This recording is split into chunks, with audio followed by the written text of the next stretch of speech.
La tournée a débuté au quartier Abéna dans le 7e arrondissement. Le chef du gouvernement s'est rendu jusqu'au cœur des zones inondées pour identifier l'origine du problème. Ici, il déplore l'incivisme de la population caractérisée par les dépôts anarchiques des ordures qui aggravent le dégât. Sans protocole, le Premier ministre, chef du gouvernement, Alamai Halina, a échangé avec sa population. Ça sera l'année prochaine que vous allez être vraiment à l'aise. Inch'Allah. Vous allez voir que le goudron va passer devant vous ici. Et les inondations dans vos maisons là, ça va être du passé. Et donc la mairie, pour ne pas déposer des saletés, toucher à niveau, quand on voit des saletés déposées devant, c'est pas bien. Aidez-nous à vous aider aussi.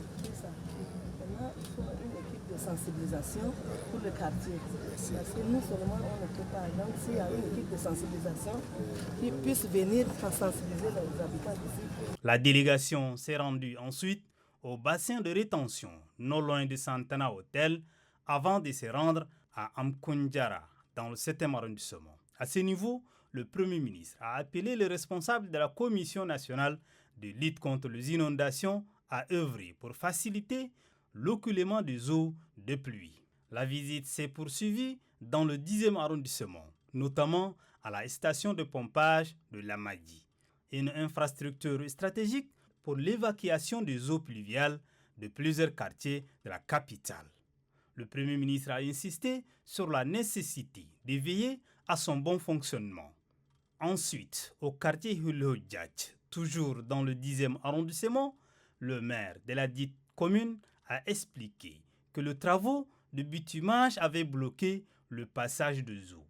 Sur le champ, le chef de gouvernement a instruit le ministre des Infrastructures de prendre des mesures urgentes pour corriger cette anomalie. À la suite de cette descente de terrain, l'ambassadeur Alamai Halina a convoqué une réunion avec les techniciens et la Commission nationale de lutte contre les inondations. Là, les instructions fermes ont été données. Il ne faut pas que notre visite de cette année, l'année prochaine, on la reprend encore et avec les mêmes choses. Non.